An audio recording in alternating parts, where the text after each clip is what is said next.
I know northern sea otters mainly live in like Washington, Alaska, that sort of thing, and southern sea otters mainly live in California. Are there any other differences between them other than like where they live? There are very little differences between northern and southern sea otters. There's a little bit of genetic difference just because I think it's because of artifact of the fur trade, because after the fur trade there was a remnant population in Central California, Baja California. The Baja population went extinct, and then the next remnant population that survived the fur trade was all the way up in Prince William Sound, which is near the Alaska Peninsula.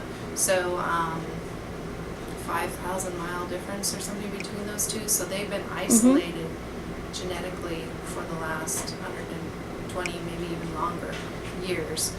So there is some genetic difference, but they used to say that southern sea otters were, as a group, smaller than northern sea otters, and they kind of are, but I think that's because of the food availability. And the reason why I say that is because they moved about 100 southern sea otters from the Central California coast to an island called San Nicolas off of Southern California. And they did that to protect, to create another colony of southern sea otters in case there was a massive oil spill that wiped all the ones out of Central California coast. So at any rate, they moved all these otters to San Nicolas Island, which had tons of abalone, tons of urchins. Sea otters had never been there before. Yeah. Guess what?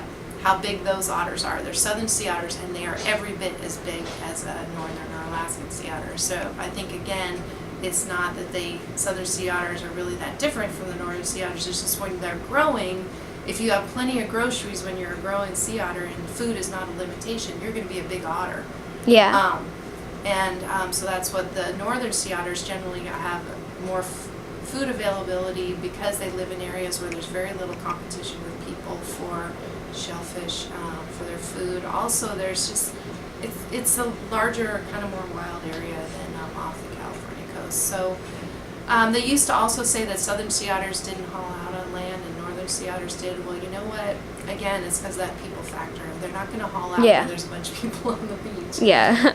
And now we have seen southern sea otters hauling out in a place called Elkhorn Slough. So I think there are very little behavioral differences, and this northern and southern sea otters can get just as big if they have enough food, and there's slight genetic difference. So in my mind, I don't think there's that much difference. Okay.